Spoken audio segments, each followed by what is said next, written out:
Apokalipsis, Kabanata 2.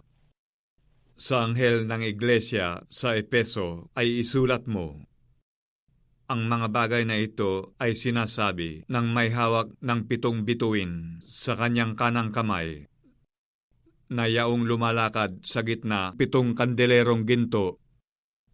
Nalalaman ko ang iyong mga gawa at ang iyong pagpapagal at pagtitiis, at hindi mo matiis ang masasamang tao, at sinubok mo ang mga nagpapanggap na apostol, at sila'y hindi gayon, at nasumpungan mong silang pawang bulaan, at may pagtitiis ka at nagbata ka dahil sa aking pangalan, at hindi ka napagod.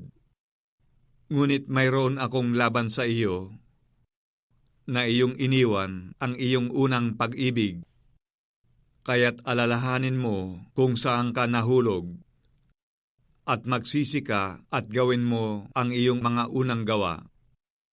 O kung hindi, ay paririyan ako sa iyo, at aalisin ko ang iyong kandelero sa kanyang kinalalagyan. Maliban na magsisi ka, ngunit ito'y nasa iyo, na iyong kinapupuotan ang mga gawa ng mga Nikolaita, na kinapupuotan ko naman. Ang may pakinig ay makinig sa sinasabi ng Espiritu sa mga iglesia. Ang magtagumpay ay siya kung pakakanin ng punong kahoy ng buhay na nasa paraiso ng Diyos. At sa anghel ng iglesia sa Esmirna ay isulat mo, ang mga bagay na ito ay sinasabi ng una at ng huli, na namatay at muling nabuhay. Nalalaman ko ang iyong kapighatian at ang iyong kadughaan. Datapwat ikaw ay mayaman, at ang pamumusong ng mga nagsasabing sila'y mga Hudyo, at hindi sila gayon, kundi isang sinagoga ni Satanas. Huwag mong katakutan ang mga bagay na iyong malapit ng tiisin. Narito, malapit nang ilagay ng diablo ang ilan sa inyo sa bilangguan, upang kayo'y masubok, at magkakaroon kayo ng kapighatiang 10 araw. Magtapat ka hanggang sa kamatayan, at bibigyan kita ng putong ng buhay.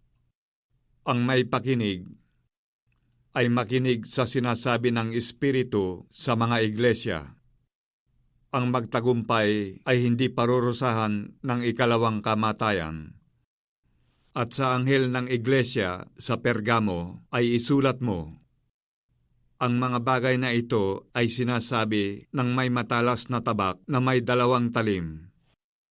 Nalalaman ko kung saan ka tumatahan, sa makatwid bagay sa kinaroroonan ng luklukan ni Satanas, at iniingatan mong matibay ang aking pangalan, at hindi mo ikinaila ang aking pananampalataya, kahit ng mga araw man ni Antipas na aking saksi, aking taong tapat, na pinatay sa gitna ninyo, na tinatahanan ni Satanas. Datapwat mayroon akong ilang bagay na laban sa iyo, sapagkat mayroong kadyang ilan na nanghahawak sa aral ni Balaam, na siyang nagturo kay Balak na maglagay ng katisuran sa harapan ng mga anak ni Israel, upang magsikain ng mga bagay na inihahain sa mga Diyos-Diyosan, at makiapid. Gayon din naman na mayroong kang ilan na nanghahawak sa aral ng mga Nikolaita. Magsisi ka nga, o kung hindi ay madaling paririyan ako sa iyo, at babakahin ko sila ng tabak ng aking bibig. Ang may pakinig ay makinig sa sinasabi ng Espiritu sa mga iglesia. Ang magtagumpay ay bibigyan ko ng manang natatago, at siya'y bibigyan ko ng isang batong puti, at sa bato ay may nakasulat na isang bagong pangalan, na walang nakakaalam kundi yaong tumatanggap.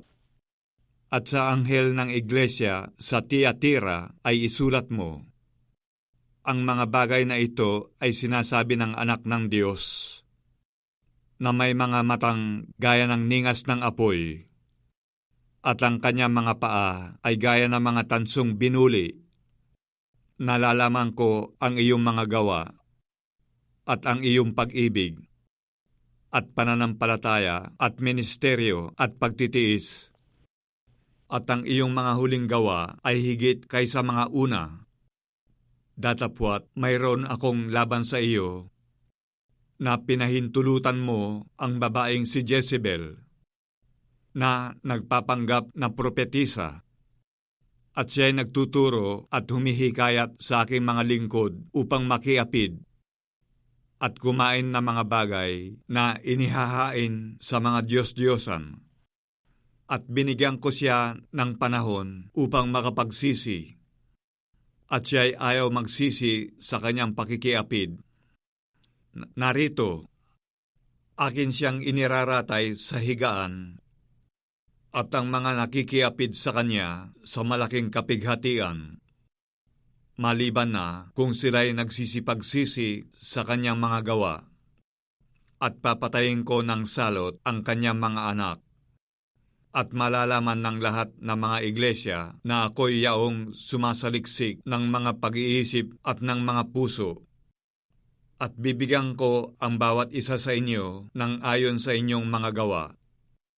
Datapwat, sinasabi ko sa inyo, sa mga iba na nasa Tiatira, sa lahat ng walang aral na ito, na hindi nakakaalam ng malalalim na bagay ni Satanas, gaya ng sinasabi nila, hindi na ako magpapasan sa inyo ng ibang pasan. Gayunmay, ang nasa inyo'y panghawakan ninyong matibay hanggang sa ako'y pumarian.